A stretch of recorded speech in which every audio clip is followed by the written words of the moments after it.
Hey, you've summoned a lesser maker. I spent a year building this 6-foot long Mordheim board. Today we're gonna break the mold a bit. Now we're gonna go beneath Mordheim into the Catacombs and create something really unique. This build took 6 months to complete and it's my greatest creation yet. To really make this board feel unique and encapsulate the cramped spaces beneath Mordheim, we're gonna build this inside of an antique case. In the miscellaneous section of the Mordheim rulebook, you can find a Mordheim map. And if you roll a 4, you'll find a Catacombs map. This map shows a way through the catacombs into the city. You may automatically choose a scenario next time you fight a battle. So not only did people travel through these, but they also knew them well enough to map them out. So having 2 war bands run into each other underneath the city isn't unheard of. I'm more trying to come up with a story to build around. I thought the thing that's drawing all these war bands here is a weird stone horde. Whether that's been collected by Skaven or one of the original weird stone meteors that fell and destroyed Mordheim, that's kind of unclear at the moment. But I know that I want it to be like a Sigmarite temple. So there's going to be damage here. It's going to be kind of in mid-repair. And I'm just kind of sketching out general ideas so that I can kind of plug them in as I need them. I really thought this case would work. I think I'm going to swap this out for something that's easily usable as is. So, oh, and it's twice as big. That's more like it. Unfortunately, I kind of built this while I was standing in front of the camera, but I'm kind of just blocking out shapes with some packing foam that I've been accumulating over the year, and I didn't really have a goal yet. So I took a little while to kind of plan out and sketch out what I wanted to do, because my previous plan, I was building with a much smaller space, but having much more space gives me a lot more freedom. So I'm going to build this section of the board, and we're going to kind of do this in sections.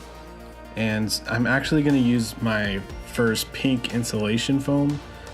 I've never used this before, but it was actually really nice to work with. I cut out this shape with a template that you can download on my Patreon if you want it for free. And then I just kind of glued these shapes together. I was kind of concerned that this would be too fragile, cutting it out all in one piece. And it was much more space efficient to cut it out in sections like this. And then I just glued it together with wood glue and skewered it with some bamboo skewers. Wait, does this say avoid eye contact?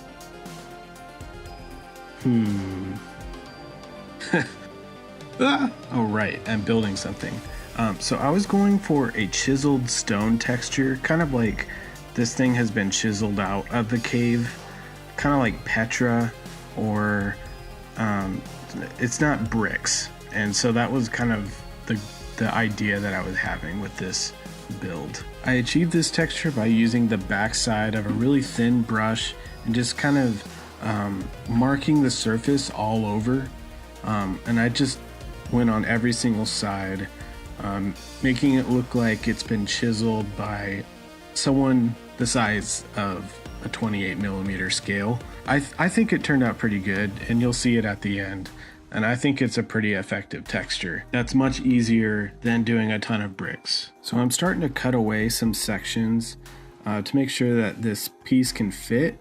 And I decided that maybe this would be a second story, make this a little bit taller. And I just skewered this into the packing foam, and then I glue it together with some spray foam. The spray foam is really good for foam to foam bond, as well as gluing any foam to anything else. So if you haven't tried this out, it is really nice. If you find that your straw is clogged, I figured out that if you just replace that straw with a bendy straw, it does a really good job of replacing that, and you can still use it another time. Now I'm completing that front facade and hot gluing that in. As I got closer to seeing the final product, I decided that I wasn't really happy with this bottom level. It didn't leave that much space for playability, so I decided to cut this part out with the hot wire, and I just dug out all that extra stuff. And you can see here that the spray foam is able to get cut with this hot wire too. And that's a really big benefit of using that spray foam. It can fill gaps and do all that other stuff. Finally, we're gonna add some detail. I'm putting in this wood skewer.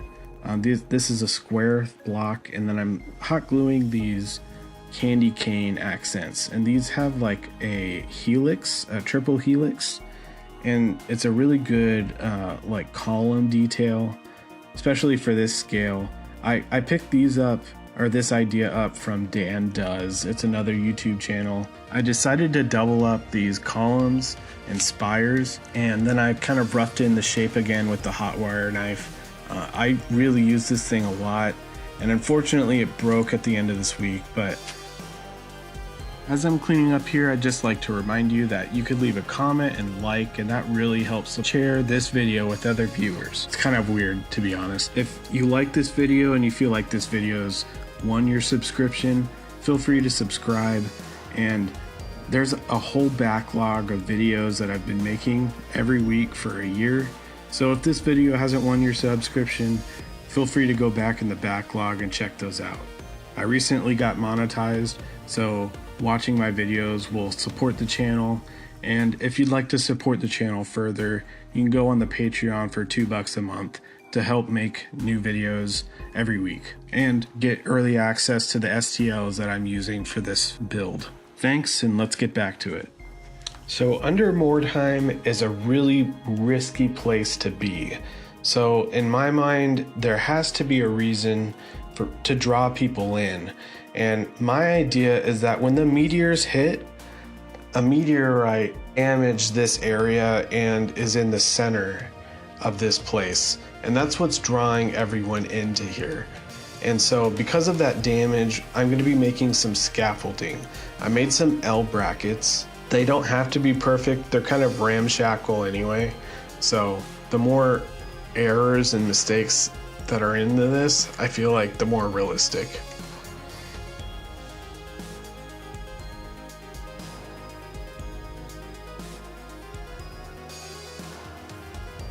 For the popsicle sticks, I have a scroll saw in the garage.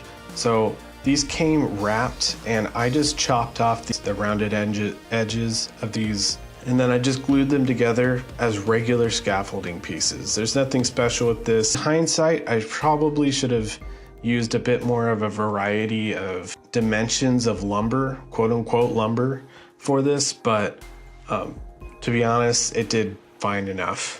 So now I'm gluing some wooden support structures to this building, and I kind of figured that because it's underground, it'd act like a bit of a bomb shelter and not everything would be quite as damaged. So I didn't go quite as crazy as I might have. I just glued these L brackets to the wood structures. I kind of just did it in a ramshackle manner, and it looks pretty good. Now I'm gonna start shingling this structure, and I do this with some peel and stick cork that I get from the Dollar Tree. And I have other videos that I mention this, and I'll link it in the cards. And then with the hot wire cutter, I just cut out this doorway, and then I also cut out a doorway on the first level as well. And you can really see how much easier it is to do things with the hot wire cutter with foam board. This whole section, I just freehand some stair steps, and this is something I would have never thought I could have done without this foam cutter. It made it so much easier and so nice. I just used this 45-degree angle, and every inch I made a step, and it was really, really great to freehand this. It looked like it was carved out of stone already, and I don't know, I thought it was really convincing, and you can judge for yourself right here.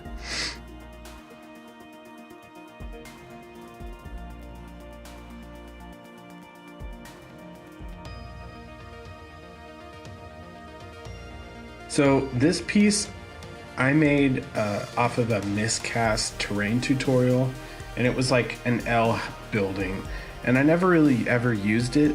So I decided to tear it up and use it as a front facade for like a building somewhere in the back.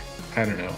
I didn't really think much of it other than adding some textures and some hints of some support structures. And I think I might detail this a little more after I get some 3D printed bits done this week. I just didn't feel like having to print some things, so I decided I'd design a lot of stuff instead. So I primed this with a cheap black can of spray paint, and I just did it from maybe 2 feet back, and I just dusted the whole thing with black spray paint, and none of it melted. So if you're looking for a really fast way to prime your miniatures, even if it is packing foam, this is the cheapest foam, and XPS foam. I didn't melt this at all from like 2 feet away. So maybe you're not willing to try that on something you spent so much time on, but it's such a good time saver.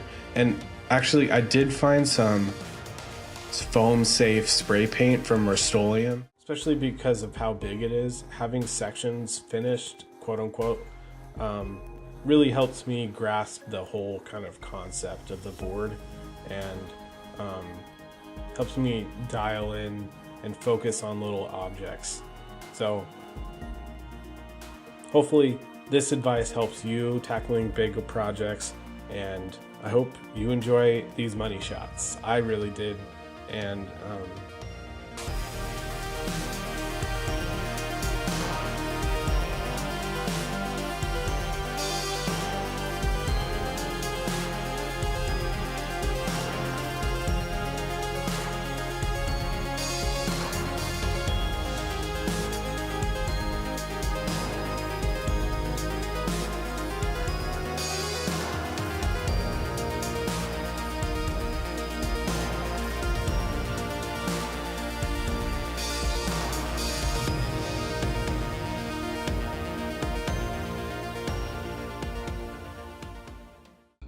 so we built this cathedral. This is quote unquote finished. Going back and forth with these projects is pretty normal for me. This next section, we're gonna add some more layers, add more spots for this crane to be, and some roots with scaffolding on there to kind of hint at the world above. And I think that would be really neat. So when I think about this project, I just want to lay in bed all day and not do anything, but I just need to get started.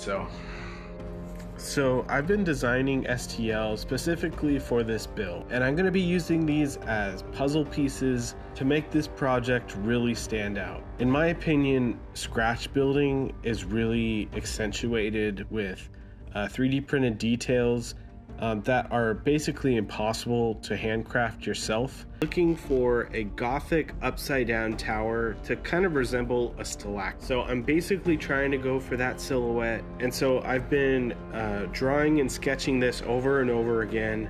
And finally, I just kind of decided that I just need to rough it out in 3D and just kind of stick to something, because drawing this in 2 dimensions just wasn't quite doing it enough for me. I'm going to be using XPS pink foam and a hot wire cutter to cut this stuff out, and I'm still kind of learning how to use this material and this tool. I did kind of forget to record some things. There's only so much space to work with here, and that's something that I couldn't have anticipated in a 2-dimensional sketch. Eventually, I got this all kind of figured out, and I think it ended up looking pretty good. This architectural flying buttress kind of made it look like it was being anchored in to the cavern, and that was a detail I was really happy with putting in. Unfortunately, this entire case didn't have enough room for more of these. Ideally, I probably would have had more. I decided on the outside of this building that I would put balconies, and I'm going to be using those 3D printed bits for those as well. Of course, I forgot to texture the XPS foam before I glued it all in, so I had to go in with a rock and do all that. I tried to go for some horizontal rock textures, I thought the horizontal striations would look really good, and I could kind of blend in some of the seams with the continuous texture running across the foam. And then I started gluing in the 3D printed bits. I thought each level deserved its own balcony, and I made sure there was enough room for a mini on each level. The story behind this in my mind is that this is the root structure of a cathedral that is above this whole cavern. This is the reason the catacombs are here, and this is the main entrance into this area. On the lower left side in the corner, you can see that there's some structures that are embedded into the wall here, and it's kind of like Petra or whatever. Like this has all been carved out of stone, and so that's my basic idea, is that this is the main entrance into this area. So you deploy your warband from here and stuff like that. You can really see how the 3D printed bits really accent and complement the scratch building. The 3D printed bits really draw the attention and allow the scratch building stuff to really just frame those details. One of the 3D files I made has some angles on it, and so I actually used that as a base for scratch building some stairs with popsicle sticks and this 3D printed bit. This wasn't something I intended when I made it, but it was one of those happy accidents that you guys could use if you end up 3D printing these. As another way to kind of hint sitting above an improvised entrance on this side as well, this was really cool because it kind of let the material, this tree branch, to inform how I make this part. I secured it with hot glue at first, as you probably saw, but then I went in with some spray foam. I'm a huge fan of this because it works as an adhesive and it works to fill up space, and it really looks like it could be a part of the cave. I couldn't recommend this stuff enough for terraforming and stuff like that. As you can see, I sprayed it while it was upside down to make sure that the foam really stayed in the corner, and I let it sit overnight. The next morning it was fully expanded, and I was able to kind of cut it away while wearing a mask with a hot wire cutter. I got a new can of spray foam this time, and it wasn't quite as nice to cut with the hot wire cutter as the previous one. So I just carved in some steps and made sure that the box could still close with the branches in there. That was a really, really important part. So you might be thinking to yourself, this is great, but you need to bridge the top and bottom together. And I plan on doing all of that on this section with vertical scaffolding. So I'm gonna scratch build this with popsicle sticks and some balsa wood, and I think is really helpful. So I'll make that STL, and hopefully I can get that out to the patrons real soon. While I finish up more of the scaffolding, I'm going to thank my patrons. Thank you to Leroy Fetter, Caracol Old School FRP, Burning Heart Custom Creations, James Anders Hanover, Grim Drunk, Tiborius, Andy, Mike, Nick, The Lich's Laboratory, Cabu, Pressimus, Seb, Lori, RC3D, John, Fabio Soroso, Doom Chupacabra, Sinister Grackle, Silver Fishchin, C Period J, The Enchanted Raven, What I Gotta Roll, Be Up One, Paul, Grombert, Frosty Spire, Arcadius Prime, Nick, Mad Z, Ryo, and Gonzalo. Thank you guys so much for your support. Now the real magic begins. The primer unifies all this material, and we can finally look to see how it turns out. And this is my favorite part of the build. Right before we start painting, I finally get to see how it looks all put together, and it's a really great feeling. You get one step closer to that finished product, and it really fuels me till the end of the build. When painting a build like this, it's really important to use cheap paint. So I use Dollar Tree paint exclusively. The brand name is called Rich Art Acrylology, and it's a really thick, covers really well, and it's very predictable. So I typically start with a dark brown. I mix in kind of a mustard color to do some highlights. I really want this to look dark, so every single time I mix a color, I add just a dot of black to it. That way it kind of unifies it and it looks like it's inside of a cave. Now there is a heck of a lot of wood here, so instead of painting the roots brown as well, I decided to paint it a gray. And the main reason is I was looking outside at my peach tree and I noticed that trees aren't brown. I decided that I would go with that kind of drab texture and color, and I think it looks pretty good. I've never seen the roots of a tree exposed in a cave, so I might have colored it the wrong color, but I just didn't want everything to be brown. So that was my creative choice for this time. And this is how it ended up. I'm super pumped and I can't wait to see how this thing turns up. So let me know what you guys think in the comments, and let me know if you have suggestions for the other side. I have a lot of plans, and we still have to do the main board on the bottom as well as the scatter terrain, so there's a lot to do.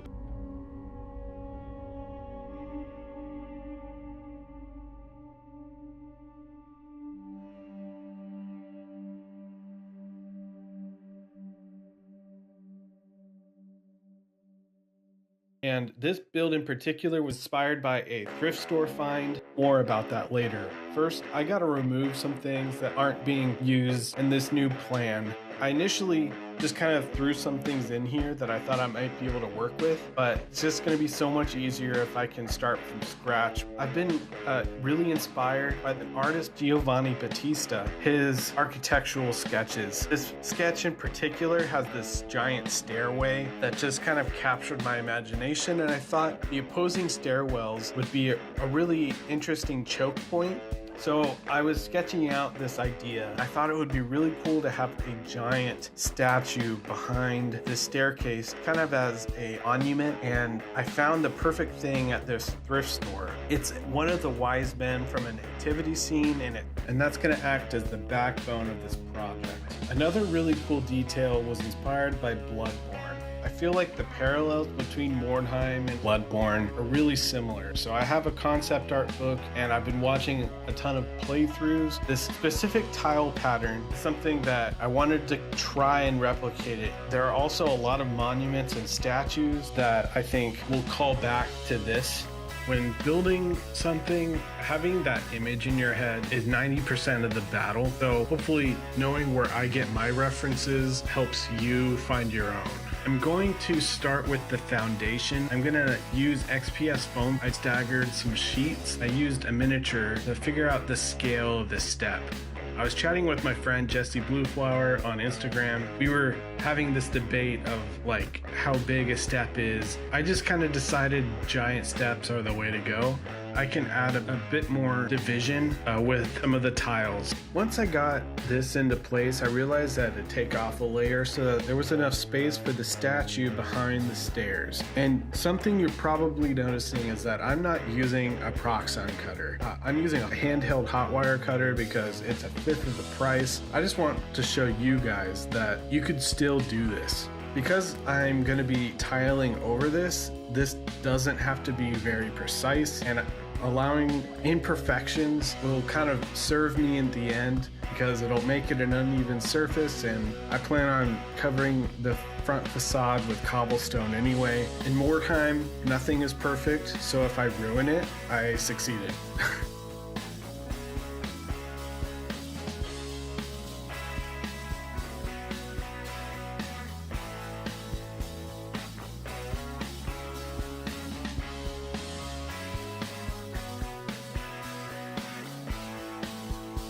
When I want a straight cut with the hot wire cutter, I use the edge of the table as a straight edge, and I do try to keep the wire at a 90-degree angle. That gives me a pretty good cut.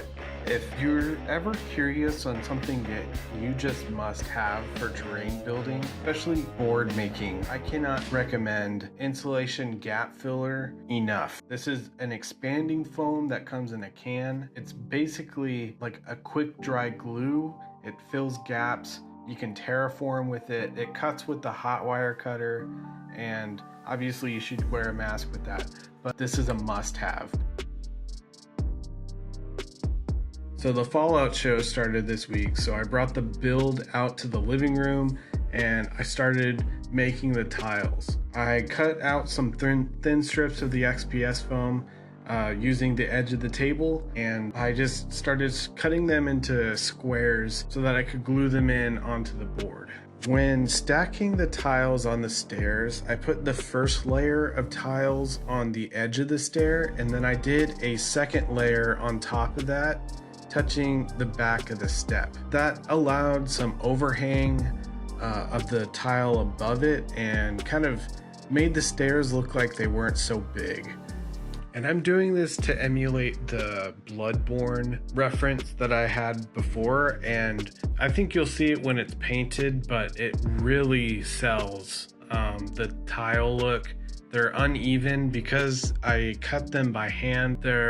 Some of the tiles stick up in weird places, and it really looks like the ground has kind of settled. The next step was to integrate the statue. Now, I just decided that I would saw off the back of it because that wouldn't be seen anyway, and that was a lot more work than I anticipated, but it was well worth it. And then I just glued it in place with that expanding foam. If this doesn't tell you you should go out and get this material, I don't know what does, because this is resin sticking to a plywood box, sticking to foam, and it's not going anywhere.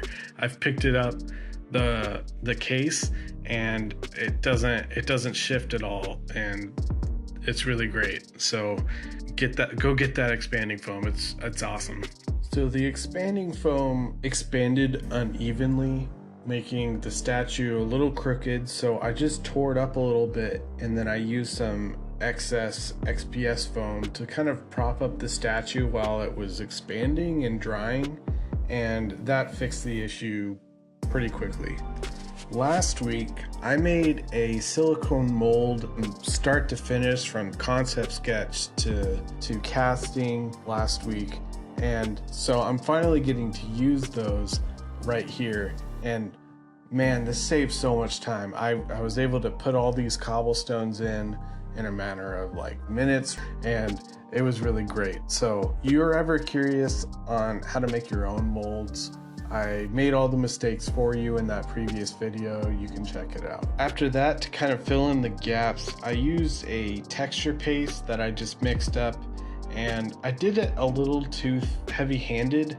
I covered up a lot of the cobblestones that I worked so hard on casting and stuff, but all the gaps were filled, and it kind of adds its own texture, I guess.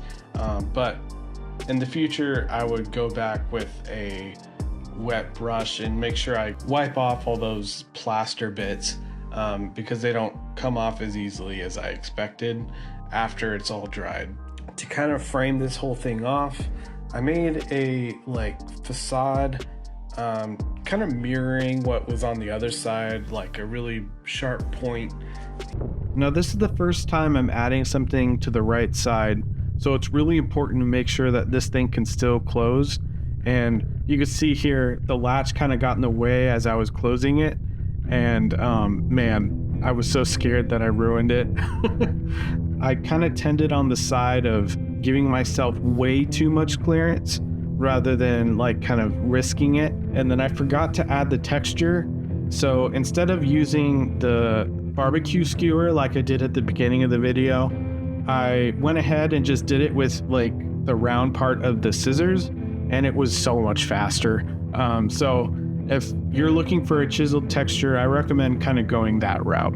To get these rough rock textures and to unify all these different types of materials, I'm using a sponge. This is nothing special. I just tore this off of an old shower sponge that I got from the dollar store, and I sponged that over everything. It highlights the stone textures from the plaster and the stuff that's been sculpted on this resin statue, but it adds that rough specular highlight that you would see on a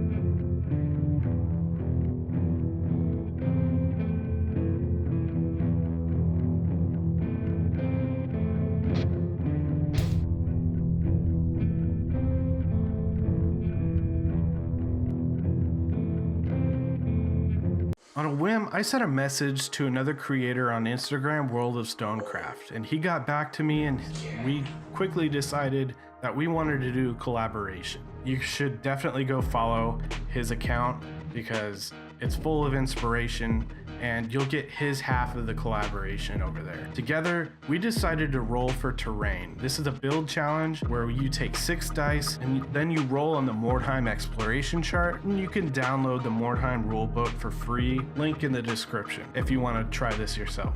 We decided to roll for each other and design sections of each other's boards. I rolled 3 threes, which is prisoners, and I designed a dungeon that he will be creating. And then he rolled 2 sixes, which is hovels, sent me over this sketch, and that's what we're gonna be building today. Don't forget to go over to Instagram and check out his half of the collaboration. Right now, let's get to the build. This is gonna be the final installment for my Mordheim Catacombs board.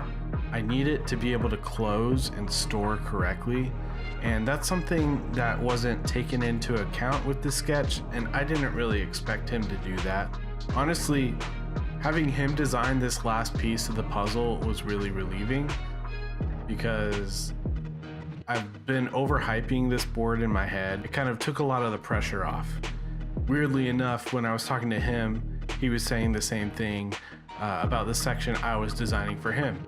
So we had a lot in common in that regard. I made these Gothic supports to kind of glue onto the walls of the board.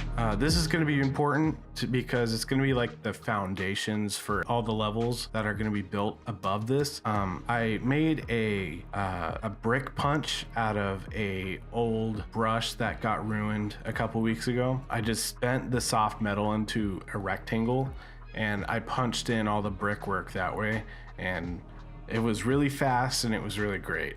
I've done this for some cobblestone roads before, but this was the first time I did it for bricks, and I might be doing this more often, because especially with this pink XPS foam, because it was really great. A lot of pressure had been building up to this in my head about putting the next piece onto the board, so it was really nice to break the ice. You could see I was overthinking this with the tape measure, but I finally got this piece in and I was able to kind of get the ball rolling. I spent time to make sure that I had a snug fit with this level piece, and then I mirrored it for the other side. You can see I'm using a handheld hot wire cutter. I'm using the side of my table as a straight edge, and I'm sandwiching the foam with a straight edge on top to make this as clean as possible. This is just a way to show you that you don't really need those expensive tools like a Proxxon cutter to work with this type of material. I'm actually pretty new to this material, but it is much easier to work with than I thought it would be. And I was able to buy these 12 by 12.25 boards of pink XPS foam on Amazon. I made these extra arch pieces, and I'm adding a lot of brick detail to these outermost pieces because the further it goes back into the board and to the darkness, the less detail you have to add. That's a really nice thing about this whole thing is it's kind of easy once you kind of stop overthinking it, because you don't have to add a ton of detail to everything. Just add detail to certain focal points, and the even nicer part is you only have to paint and detail the front half of everything. Typical Mordheim board, you'd have to detail every inch of it all the way around. You only get like a fourth of the work here, so that's kind of nice. I'm adding this arch detail from World of Stonecraft's design, and the one unfortunate part about installing these is I forgot to add the texture before installing it. So I grabbed my texture roller. It's like a 3D printed texture roller from Miscast, and I rolled that on and it worked amazing. So you should probably add texture before you glue it down. Note to self. I started placing these hand cut tiles, and the uneven height and texture of these will really benefit with the way I paint this later. So stay tuned for that. The next thing I'm using is called metal ribbon. I got this from the dollar store and it was so great for railings. That really stole the show so that I didn't have to put as many details other places. If you run across this is a definite grab. It was really nice to work with. You could just cut it with scissors. So this level was a little bit floppy, so I decided to add some supports with plastic candy canes. Cane that I got recommended from Dan Does YouTube channel. I thought it would be really cool to add a pulpit to this. So I used the bottom piece of like an Echo microphone and I put a super glue lid onto the bottom of that, and it was like the perfect shape for like a spire. And then I kind of finished it off with some more of that metal ribbon, cut that to size. I used a different pattern here too, and man, it turned out so good.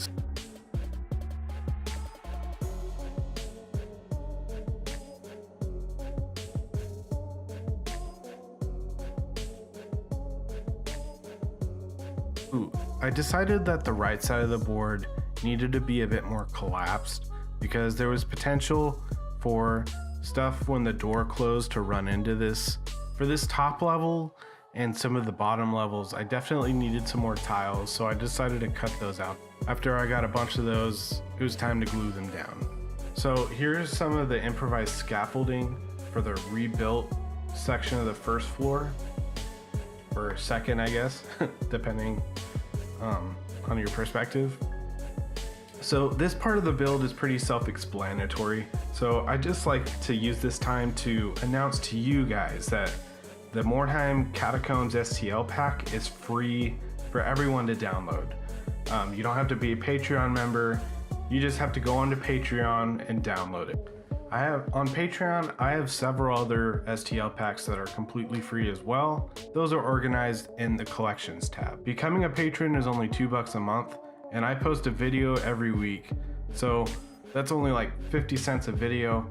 In this month in particular, there are 5 Fridays, so that's basically a discount for you. I've been getting a lot of requests for people who want to see a battle report and see this board in action. Let's try to get this video to 1,000 likes. Making sure you like and comment on my videos helps me out a lot to get this video to reach new people and grow the channel. If we hit 1,000, for sure, I'm gonna be making that battle report video. I intend to put a lot of work into it, so I just wanna make sure there's an audience who actually want to see it.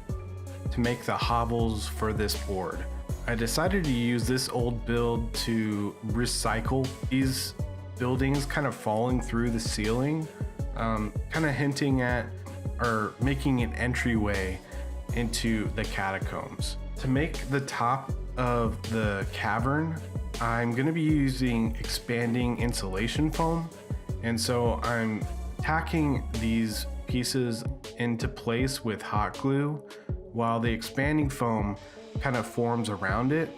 And the expanding foams are really good adhesive as well, so it will hold this into place really well. The hot glue is only temporary until that XPS foam or the expanding foam really takes hold of these buildings.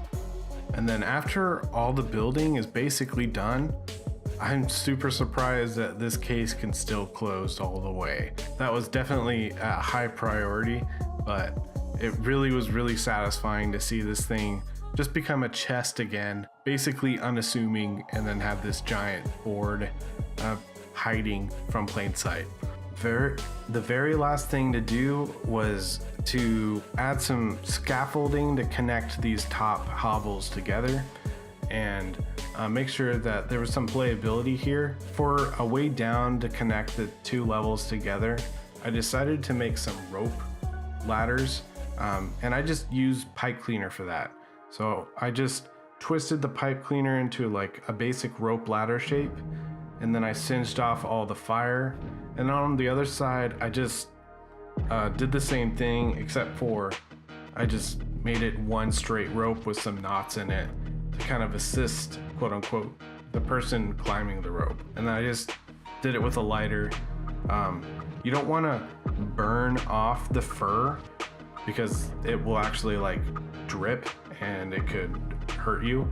But you want to just use the heat from the lighter to shrink wrap the armature.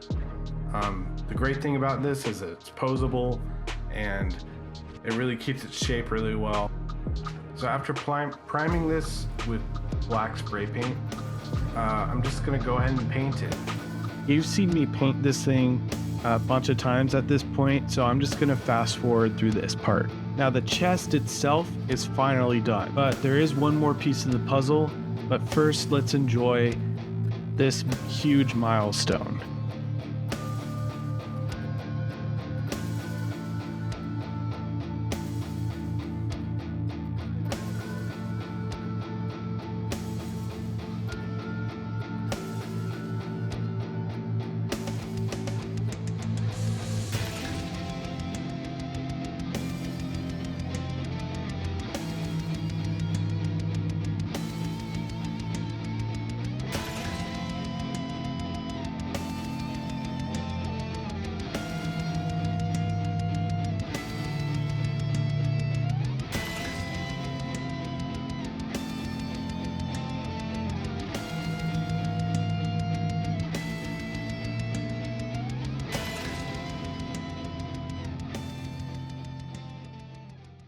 This week, I got on a call with Get Tabled, and we're going to do a collaboration where he's going to film a battle report using my Mordheim Catacombs board, and I'm going to build a centerpiece to kind of finish off the board in its entirety. His idea was to mirror Black Rock Mountain from WoW, and I thought I'd take a weird stone spin on that, making it a shrine of a giant weird stone shard to kind of draw the warbands to this area. I've never played it, so I might get this wrong, but apparently different teams would start from the outside and work their way in and have a skirmish in the middle. My only problem with this design is there's not a lot of verticality with this piece in the center, so I modeled something up in Blender, and we're gonna build onto this. So I think that will be a really cool feature. So I kind of started this project with a false start. I wanted to make this round disc on the top with this star. I cut off all the corners to make this kind of a round candelabra. I wanted a lot of braziers and a lot of play area on the top of this, but it was really top heavy visually, and it kind of blocked a lot of line of sight from the players to the ground level. So I just decided to tear it off and start over again and go with a much simpler base for the giant weird stone shard, and then work some scaffolding around this, which was my plan all along, but I wasn't planning on having the scaffolding being the main focal point. I glued down this smaller base with the shard on top just to kind of get an idea of what it was looking like, to make sure I was going in the right direction, and I was much happier with this simpler, much slimmer starting point. After gluing all these pieces together, I made a cork base using 4 fingers width around the base pillar to make sure I had enough room for all the scaffolding I was going to build around it. And I'm going to be using balsa wood for this. I also use some barbecue skewers to make sure that the posts were really stable inside this cork. And I just stabbed them right in and glued them in with hot glue.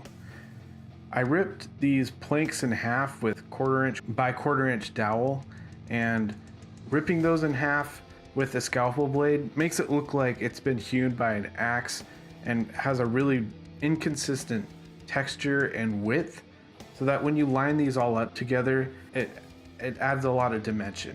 And then I just kind of glued them in place. I'm using super glue gel for this because it fills in gaps and gives a lot of surface area, and I can use super glue accelerant spray to make this an instant bond. I get all my super glue gel from the Dollar Tree, and I've done the math, and this is the cheapest way to get super glue gel in the individual bottles.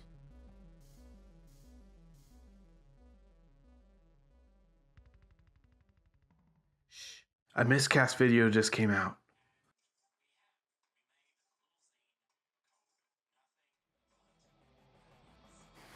Honestly, when I'm in the middle of a project, especially when it's first getting started, that's the hardest part for me to get finished, is just keeping going. So posting pictures on the Discord or on Instagram, or I've been posting daily pictures on the Patreon. It really helps me get motivated and get other opinions, and I don't know, having friends excited for a build as I am really helps me out and gets me through those initial building stages. My favorite part of the build is getting things finished. So anything like painting or those like little final details, and I look forward to when I start a project. I ran out of my 1/4-inch square dowel, so I switched over to my 1/8-inch dowel, and this is something I don't really use all that often because it's thinner and it's less stable, but it was really nice for the top of this because it conformed to the round shape of the center pillar, and the smaller planking kind of added a lot more detail and dimension. So since I have so much of this, I'm definitely going to be using this in the future. To add more structure to this leaning giant weird stone shard, I'm going to tie it down with some miniature ropes. And I use pipe cleaners for this, and I just burn off, kind of shrink wrap all that fuzziness with the lighter, and it does a really great job of mimicking rope. And the nice thing is it has an armature in it, so you can just wrap it on itself to make this piece feel a lot more tied into the catacombs itself. I'm adding a ton of different tombstones, statues, and different types of potential relics and shields from dead warriors long gone, and a bunch of other things that I might be putting banners and other things. I put a lightning rod on the top of this to catch all the weird stone lightning that might be coming off of it, to protect the Skaven shaman. And then around the outside of the cylindrical pillar, I put a bunch of Grim Reapers just to kind of hit home the Catacombs theme. And the very last thing I built was some ladders out of that dowel, and I glued them in, and it was ready for prime.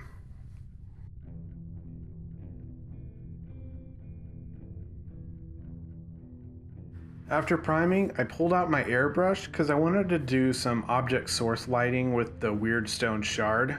And so I highlighted each individual polygon, and I just tried to get into the middle of each one of those because those are closest to the center, and as they get closer to the corners, they won't be as bright. After highlighting it yellow, I went over with a plasmatic bolt speed paint to give it that green hue, and it worked really, really great. I almost felt like I knew what I was doing. I wouldn't say, maybe it's not object source lighting, but I wanted to do some like undertone painting so that all the colors that I put on top of the wood just has a hint of green, and anything that shines through to the black kind of leans toward that green as well.